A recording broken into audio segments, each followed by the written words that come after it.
El título del mensaje de hoy se llama No llores. ¿Cómo se llama? ¿No qué? No llores.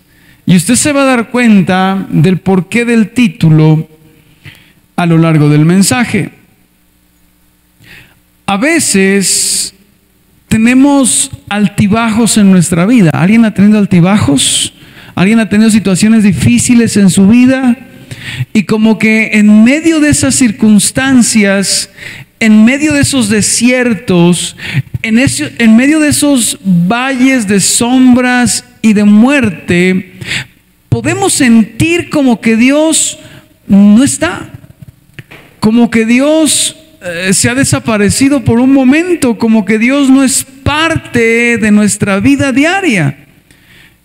Y como que comenzamos a preguntarnos, ¿y dónde está Dios? ¿Alguna vez a usted le ha pasado? ¿Alguna vez usted se ha sentido así? Como que ¿dónde está Dios? ¿Dónde está el Señor?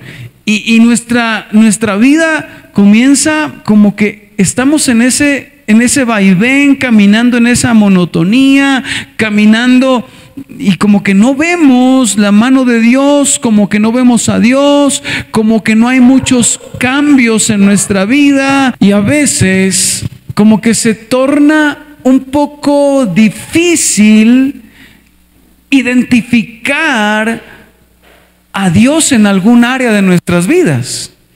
Como que decimos, no miro a Dios en mi vida, no miro a Dios en mi casa, no miro a Dios en esta circunstancia. Y cuando yo me encuentro ahí, cuando me he sentido así, cuando me he visto como que en el valle de sombras y de muerte, como que cuando estoy en el desierto y siento como que Dios no está, es ahí donde nosotros debemos acudir a la palabra de Dios. ¿Usted cree eso? Cuando estamos de esa manera, acudimos a la palabra de Dios. ¿Por qué?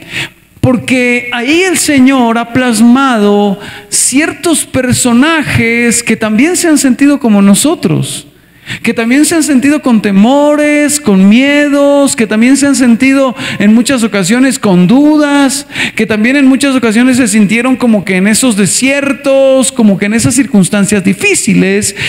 Y cuando yo me he sentido así, en estos días pensaba en una mujer del Nuevo Testamento que creo que se sintió de la misma manera.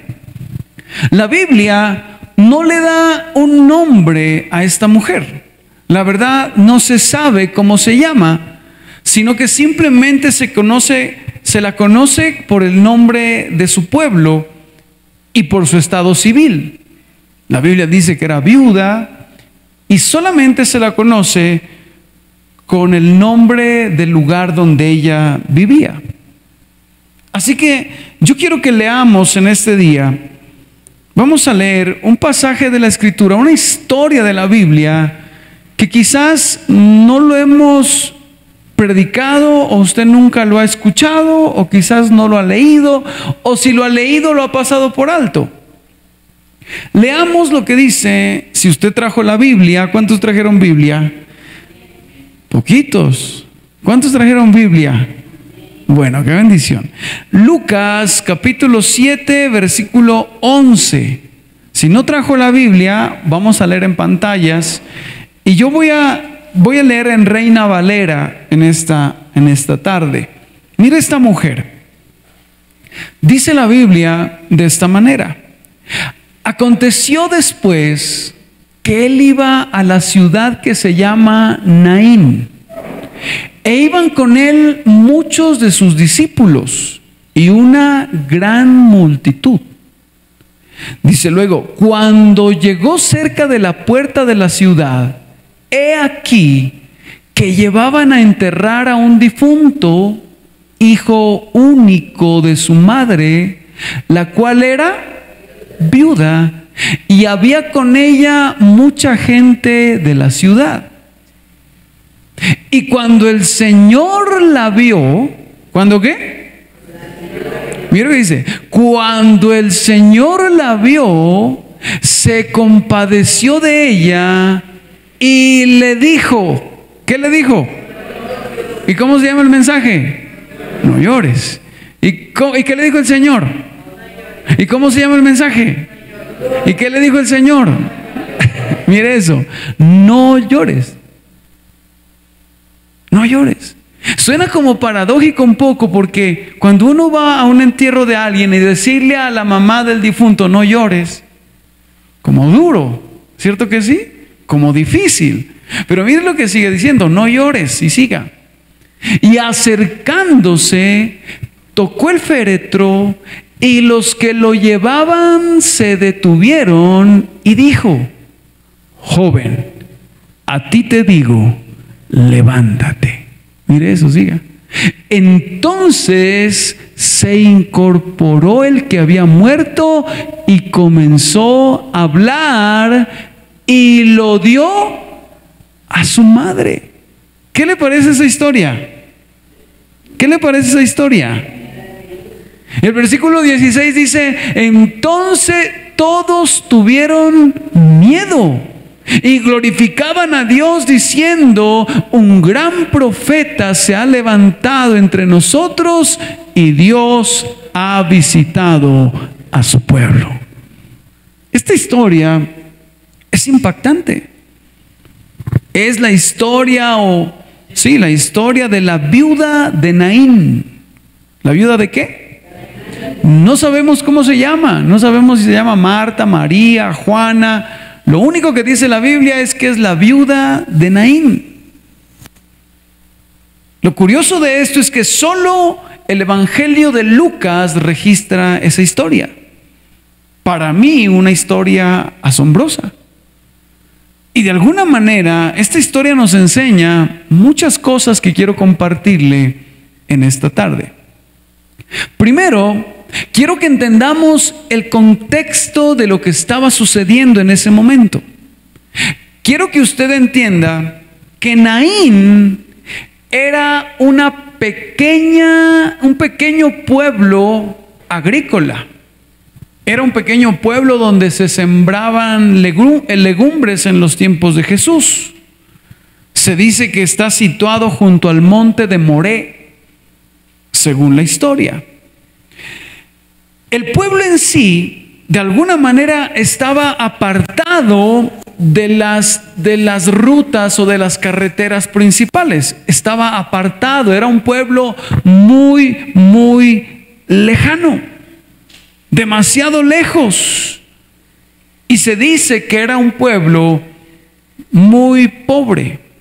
O sea, no era un pueblo que tuviera buenos recursos económicos.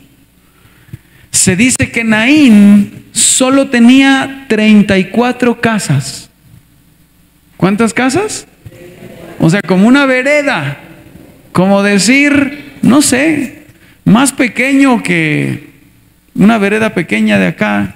Nariño es grande, pues, pero muy pequeño. Imagínense Naín, 34 casas, y en ese tiempo solamente vivían 189 personas.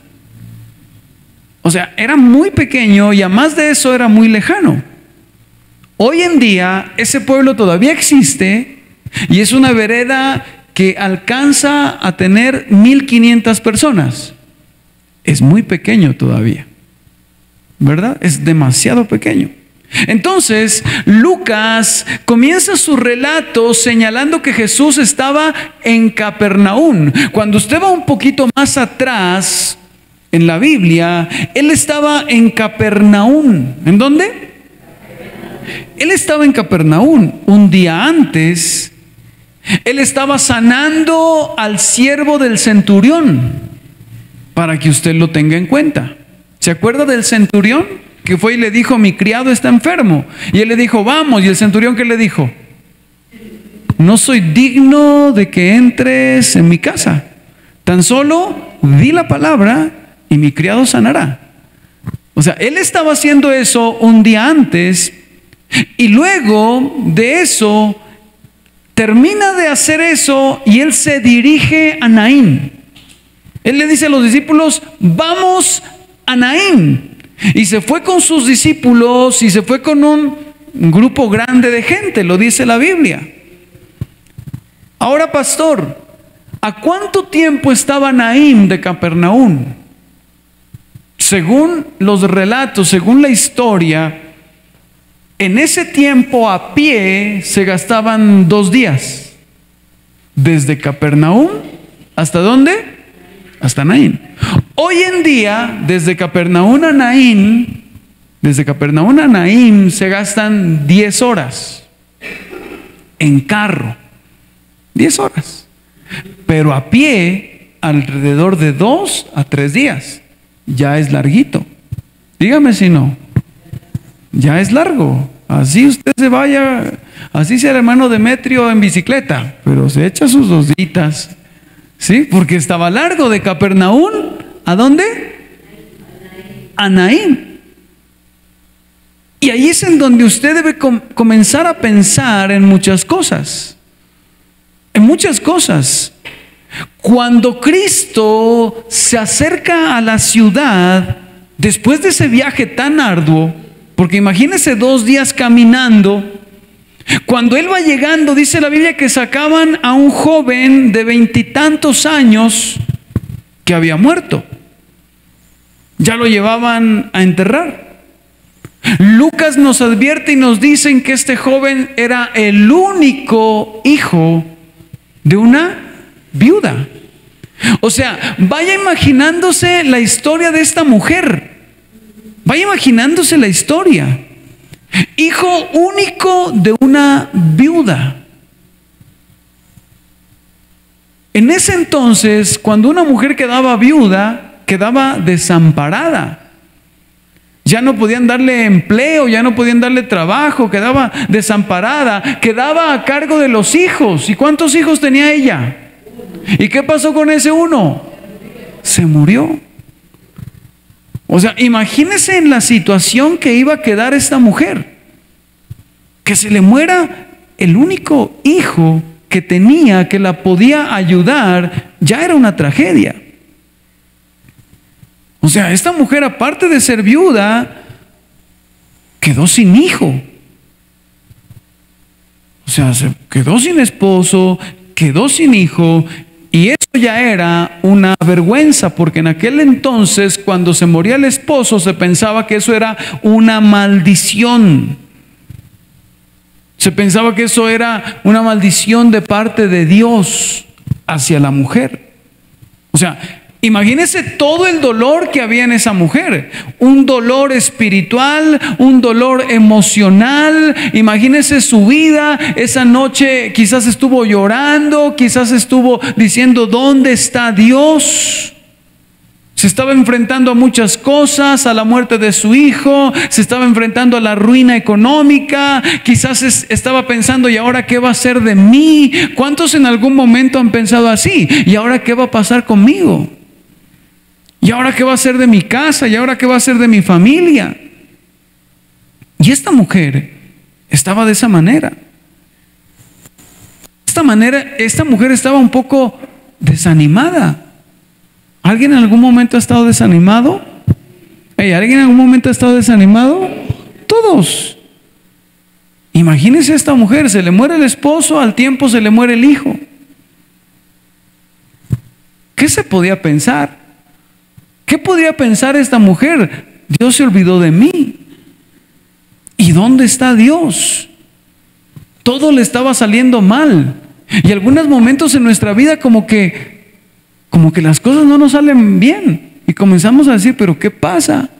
Solo falta que llueva y pum, llueve. Solo falta que esto y pum. Y esta mujer estaba en esa mala racha. No le estaba yendo muy bien.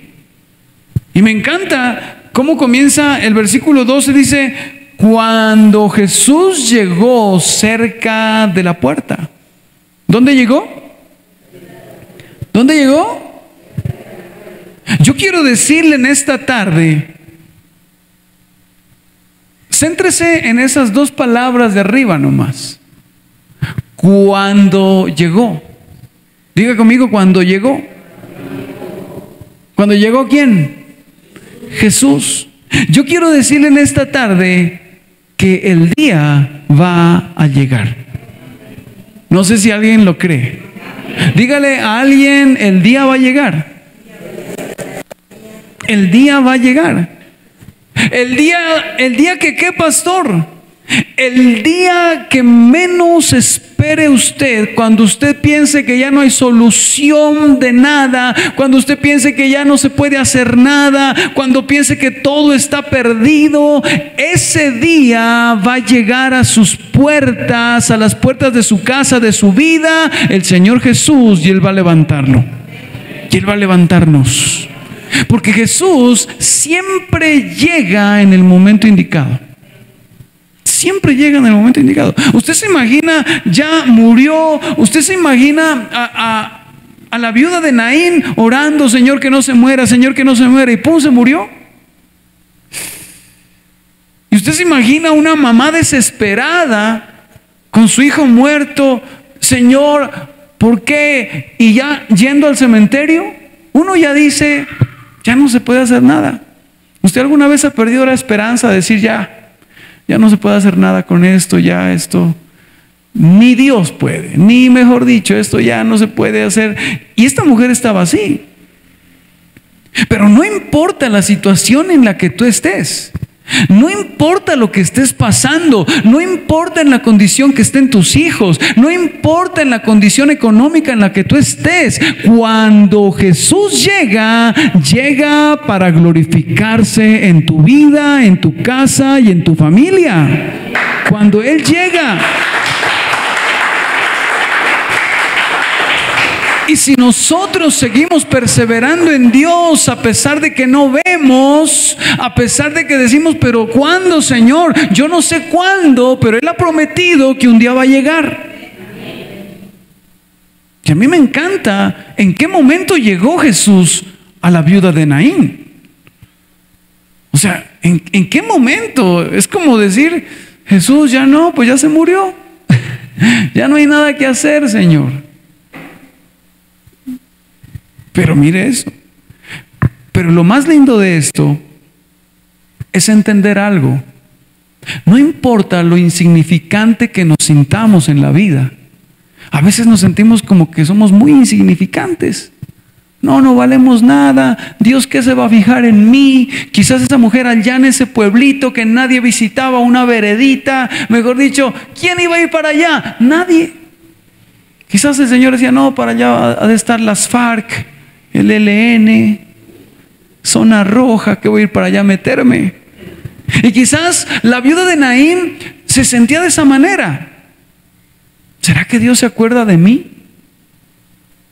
Pero por más insignificantes que nos sintamos, para Dios somos muy importantes. Aunque tu padre y tu madre te dejaren, con todo Jehová te recogerá. Con todo. No importa lo pequeño que nos sintamos, Dios se acuerda de nosotros. Dios nos tiene presente todos los días. ¿Usted dice amén? Y mire lo que dice el versículo 13. Mire lo que dice.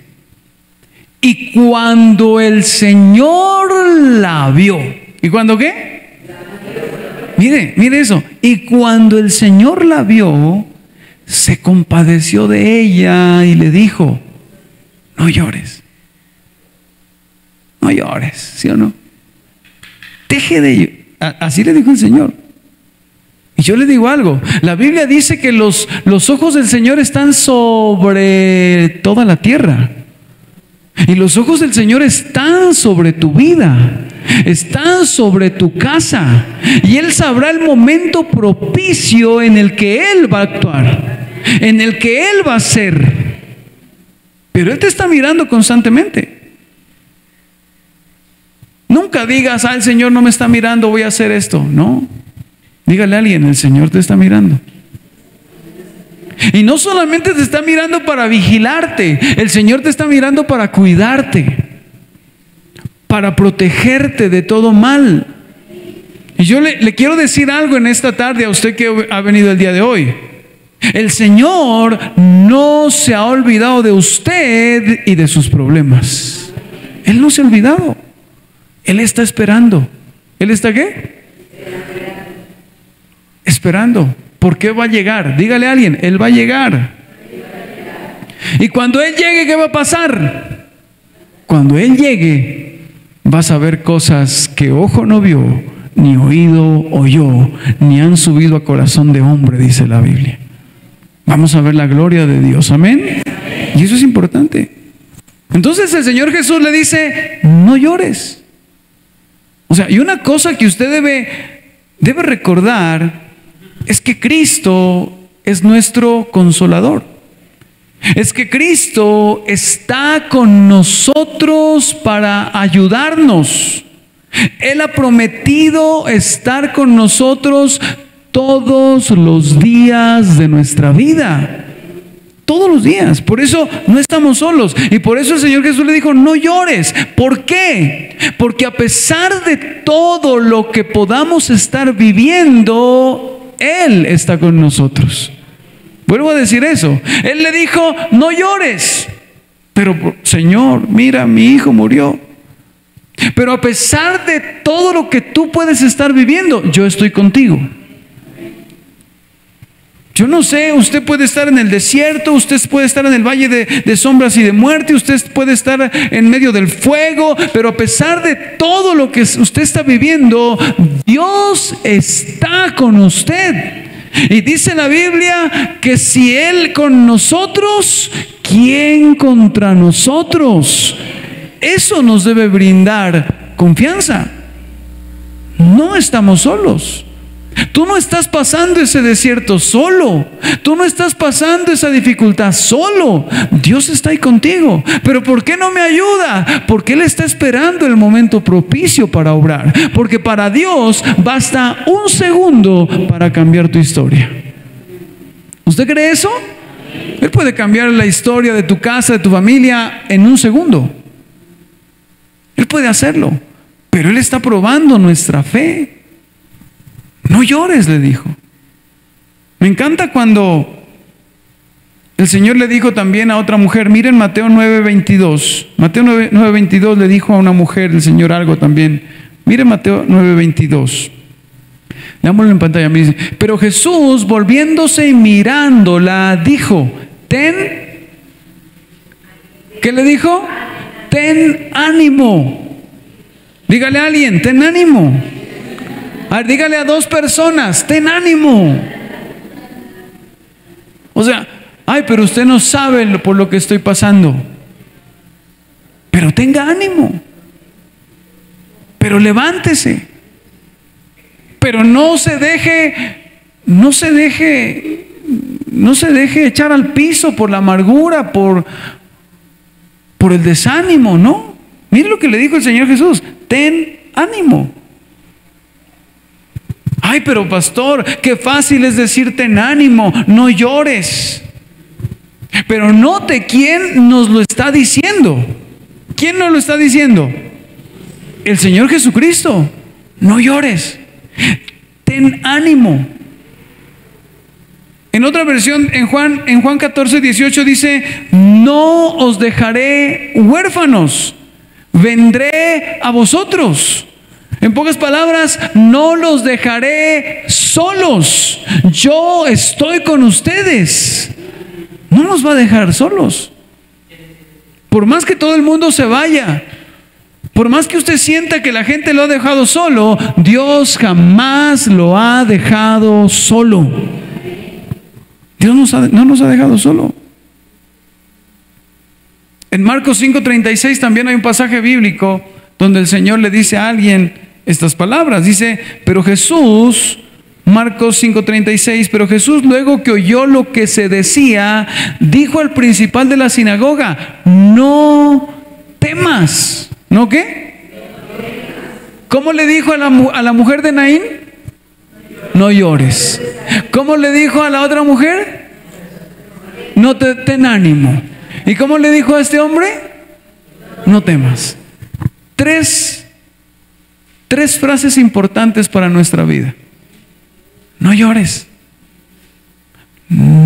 Ten ánimo. No temas. Mire eso. Y aquí hay algo súper importante que quiero que usted entienda. Esto para mí fue muy revelador. La verdad, esto me tocó mucho el corazón. Mire esto. Nuestro ánimo, nuestra alegría, no viene a nuestra vida después del milagro.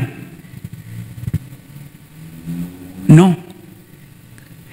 El Señor, antes de que estos personajes vieran el milagro, antes de que Él hiciera milagro, se acercaba y les decía: ten ánimo, no llores, no tengas miedo. ¿Por qué, pastor? Porque, escuche bien lo que le voy a decir, porque tu ánimo y mi ánimo, tu alegría y mi alegría, no vienen y no van a venir después del milagro que estás esperando. No van a venir. Tu ánimo, tu alegría, tu fe ya deben estar a pesar de que no veas el milagro. ¿Por qué, pastor? ¿Por qué el Señor Jesús les preguntaba antes de ver el milagro? ¿Por qué? Porque nuestra felicidad no depende de los milagros. ¿Sabe de qué depende nuestra felicidad y nuestro ánimo? Nuestra alegría, nuestro ánimo viene cuando sabemos que a pesar de lo que está pasando, Cristo está con nosotros. Eso es lo más importante. O sea, antes de que la mujer mirara el milagro, le dice a la mujer: no llores, yo estoy contigo. Eso te debe bastar para dejar de llorar. Le dice a la mujer con flujo de sangre: ten ánimo, y todavía no era sana. Ten ánimo, yo estoy contigo. Le dice al hombre de la sinagoga: no temas, y todavía no estaba el milagro. Nunca piense: es que si yo sanara, ahí sí fuera feliz. Es que si mis hijos esto, ahí sí fuera feliz. Es que si no. Mucho antes de que Dios hiciera algo, siempre les decía: ten ánimo, no llores. ¿Por qué? Porque tu felicidad más grande no es cuando venga el milagro. Tu felicidad más grande es saber que Dios está en medio de tu desierto, que Dios está en medio de esa circunstancia difícil. Por eso el salmista decía: aunque ande en valle de sombras y de muerte, no temeré. ¿Por qué? Porque Jehová está conmigo. ¿Usted me está entendiendo? Aunque ande en valle de sombra, no, el Señor está conmigo. Yo le digo algo en esta tarde: Dios está con usted. Así que tiene que echar fuera el miedo, el desánimo, porque si Él está con usted, Él un día va a glorificarse en su vida, en su casa y en su familia. Yo lo creo. ¿Usted lo cree? Yo lo creo. Mire cuando Jesús calma la tormenta, ¿se acuerda? Cuando Jesús calma la tormenta, eso es muy chévere. Dice la Biblia que de repente ellos iban en alta mar y de repente se desató sobre el lago una fuerte tormenta con olas que entraban a la barca. Pero dice la Biblia: y Jesús dormía. ¿Y Jesús qué? Y los discípulos fueron a despertarlo y le dijeron: Señor, sálvanos, nos vamos a ahogar, sálvanos. Y Jesús les dice: no tengan miedo. ¿En qué momento les dijo no tengan miedo? ¿Cuando estaba en plena tormenta o cuando ya había pasado la tormenta? En plena tormenta. O sea, qué difícil esas palabras en plena tormenta. O sea, imagínese que usted esté en un terremoto, ¿no? Y el Señor venga: no tengas miedo, y todavía el terremoto. Pero Señor, el terremoto. Pero Señor, la tormenta. No tengas miedo. ¿Por qué? Porque Él está contigo. Sencillo. No tengas miedo. No tengas miedo, a pesar de que todavía estés en el desierto. No tengas miedo a pesar de que todavía estés en la prueba. No tengas miedo a pesar de que todavía estés en el valle de sombras y de muerte. Más bien, ten ánimo porque Dios va contigo. Dígale a alguien, Dios va contigo. Dios va contigo en tu desierto. Dios va contigo en tu situación difícil. Sigamos leyendo. Versículo 14. Versículo 14 dice de Lucas 7, y acercándose tocó el féretro. ¿Y al acercándose qué? Tocó el féretro. Y los que lo llevaban se detuvieron y dijo: joven, a ti te digo, levántate. Mire eso. Y acercándose, diga conmigo, y acercándose. Ya voy a terminar. Y acercándose. Mire esto, y quiero que preste atención. Dios se manifiesta en nuestras vidas cuando en medio del desierto creemos. ¿Alguien me está entendiendo? Cuando en medio de la prueba confiamos.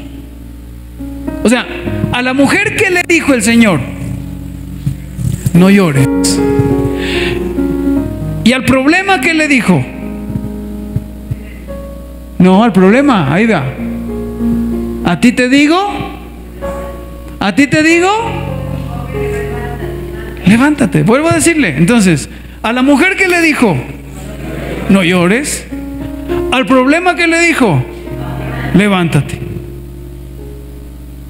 ¿Qué fue primero? ¿Será que primero fue el Señor donde el problema y le dijo levántate, y luego vino acá y le dijo no llores? No. Eso quisiéramos nosotros, ¿sí o no? Eso quisiéramos nosotros, que primero Dios vaya al problema, le diga levántate, y luego si vayan de nosotros y a decirnos ten ánimo, ya lo levanté. Eso quisiéramos. Nosotros queremos así. Nosotros queremos que el Señor levante nuestras finanzas, levante a nuestros hijos, levante a nuestra familia, y luego que vengan de nosotros a decirnos ten ánimo, ya lo hice. Pero así no opera Dios. Él primero viene donde a ti y te dice ten ánimo. Pero Señor, mira, está muerto. Pero ten ánimo, yo estoy contigo. Ten ánimo, yo soy el que he prometido. Ten ánimo porque yo no te voy a dejar.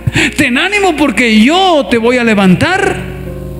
Y cuando Él mira que tú, a pesar de todas las circunstancias difíciles que estás viviendo, cuando Él mira que tú estás gozoso, y entonces te mira la gente y dice: vea, ella tiene ese problema, pero se la mira contenta, se la mira con gozo.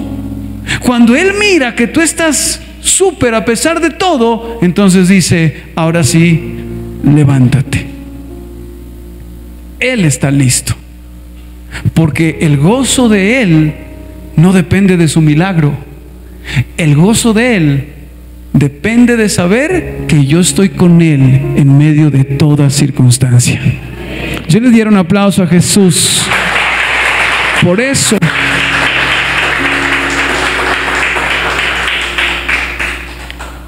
Jesús está más interesado no en tu milagro. Él está más interesado en que nosotros vivamos confiados en medio del desierto. Eso es lo que más le interesa. Vivamos tranquilos en medio de toda dificultad, con la certeza de que Él está con nosotros. Señor, si tú me sanas la espalda, te sirvo con toda. Y yo escuché al Señor que me dijo: no esperes a estar bien de tu espalda para servirme con toda. Yo quiero que me sirvas con toda a un enfermo. No sé si me está entendiendo. Si Él mira eso, entonces Él dice: nada impide a este hombre amarme, nada le impide servirme. Y entonces Él te va a dar ese milagro que tú y yo estamos esperando. En la Biblia vemos muchos ejemplos acerca de eso. Por ejemplo, Ana. ¿Se acuerda de Ana? Que estuvo clamando por un hijo y lloraba y no comía, dice la Biblia. y no comía porque quería un hijo y lloraba y lloraba y lloraba. Y luego un día la miró el sacerdote.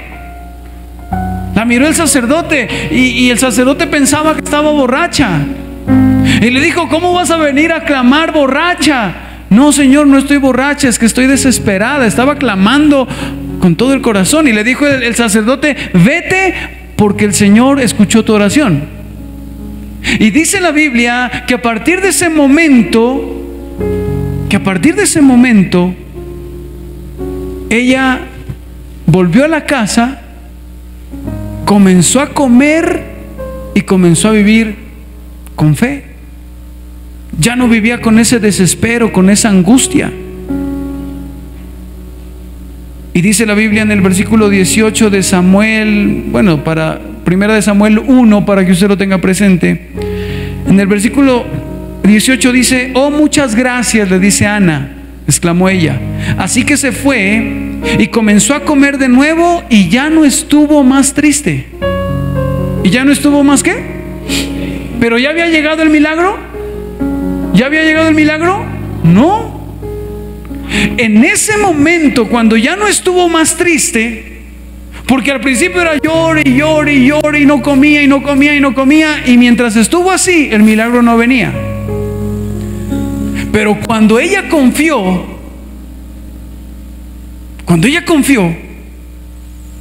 y ya no estuvo más triste y empezó a comer, entonces el versículo 19 dice: temprano a la mañana siguiente la familia se levantó y una vez más fue a adorar al Señor. Después regresaron a su casa en Rama. Ahora bien, cuando Elcana se acostó con Ana, el Señor se acordó de la súplica de ella. ¿El Señor se acordó de quién?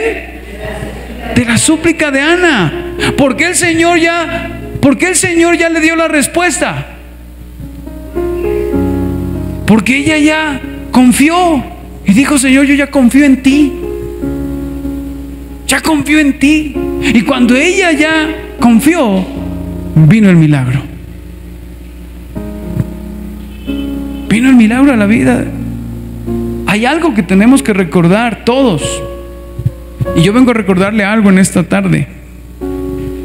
Tenemos un Dios todopoderoso. ¿Alguien necesita recibir eso? Tenemos un Dios todopoderoso. Para Él no hay nada imposible. Le digo algo: para Él no fue problema las plagas de Egipto, no fue problema abrir el Mar Rojo. ¿O sí fue problema? No. Para Él no fue problema hacer llover maná en el desierto. El único problema fue trabajar con el pueblo en el desierto, porque el pueblo era quejándose, llorando, todo el tiempo desanimado. Y a pesar de que ellos miraban que Dios estaba con ellos, ¿se acuerda? Imagínense usted amanecer y que pan del cielo llovía. Entonces ellos sabían que Dios iba con ellos. Y a pesar de eso, ellos vivían tristes, desanimados. Mejor volvámonos a Egipto, cada rato diciendo. Cuando vivimos así, pues ahí va a ser muy difícil que venga esa tierra prometida a nuestras vidas. Porque el gozo nuestro no es la tierra prometida. El gozo nuestro es saber que Dios camina con nosotros. ¿Alguien me está entendiendo? No espere estar feliz cuando entre a la tierra prometida, porque cuando el pueblo de Israel entró a la tierra prometida, dejó de llover maná y ya dejaron de ver las maravillas de Dios. Yo prefiero estar en el desierto con escasez pero con Dios, a estar en la tierra prometida con abundancia pero sin Dios. Dígame si no. Yo prefiero eso.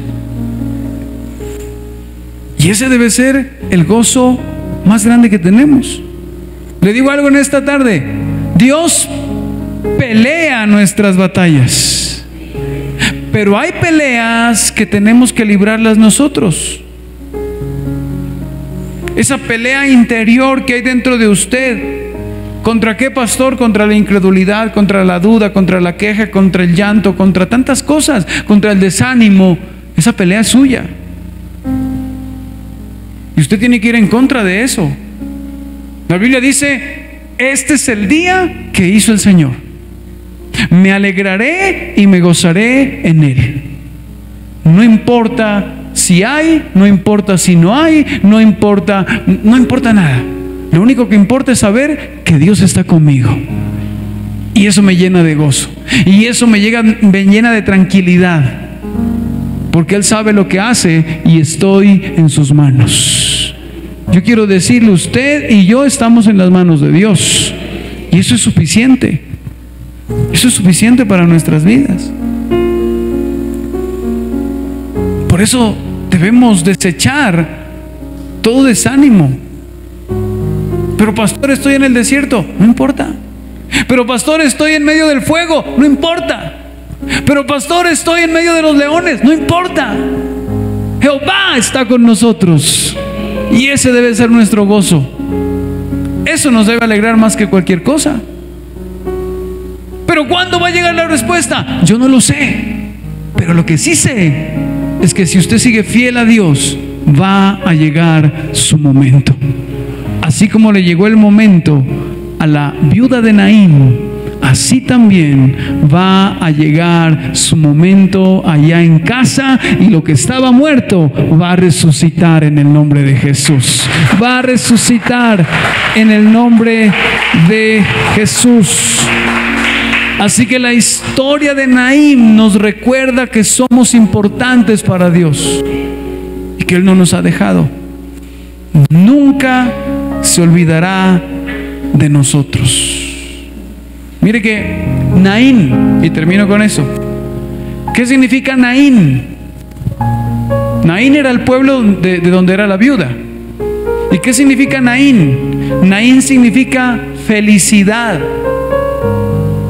Pero a pesar de que estaba en un lugar donde el significado era felicidad, esta mujer estaba triste. Podemos estar en un lugar muy lindo con todas las riquezas, pero si tu corazón no ha entendido que Dios está contigo, puedes pasar la vida amargado. No llores. No llores. Pero es que no me encuentro, Señor. Es que a pesar de que tengo todo, no me encuentro. Tengo casa, tengo lavadora, tengo esto, mis hijos no me hacen hacer nada, tengo esto, pero no me encuentro.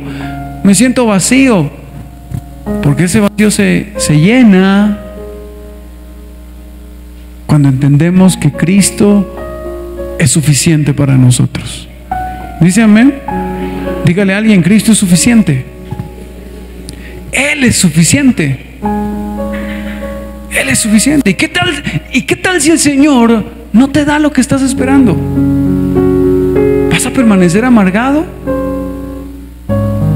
Él es nuestra alegría. Él es nuestro todo. Amén. Y esta promesa es para alguien en esta tarde, y oramos. Esta promesa es para alguien y espero que usted la agarre. Jeremías 31:16, en Dios habla hoy. Pero el Señor le dice: Raquel, ¿qué dice? No llores más. ¿Qué dice? Dígale a alguien: no llores más. Mire, no llores más. No derrames tus lágrimas, pues tus penas tendrán su recompensa. Tus hijos volverán del país enemigo. Yo, el Señor, lo afirmo. Qué lindo eso. El Señor le dice a alguien: no llores más por eso, más bien confía. Y miren lo chévere de esto. Le dice, pero el Señor le dice: Raquel. La palabra Raquel significa la oveja de Dios. ¿Y aquí hay alguna oveja de Dios? ¿Aquí hay alguna ovejita de Dios? Claro, el Salmo 23 dice: Jehová es mi. Entonces nosotros somos ovejas de Dios. El Señor nos está diciendo en esta tarde a los que estamos aquí: no llores más, ya no derrames tus lágrimas por esa situación. Más bien comienza a confiar en Dios, gózate en Él, sírvele con todo el corazón, que Él en el momento preciso vendrá y mostrará su gloria en tu casa, en el nombre de Jesús. Amén.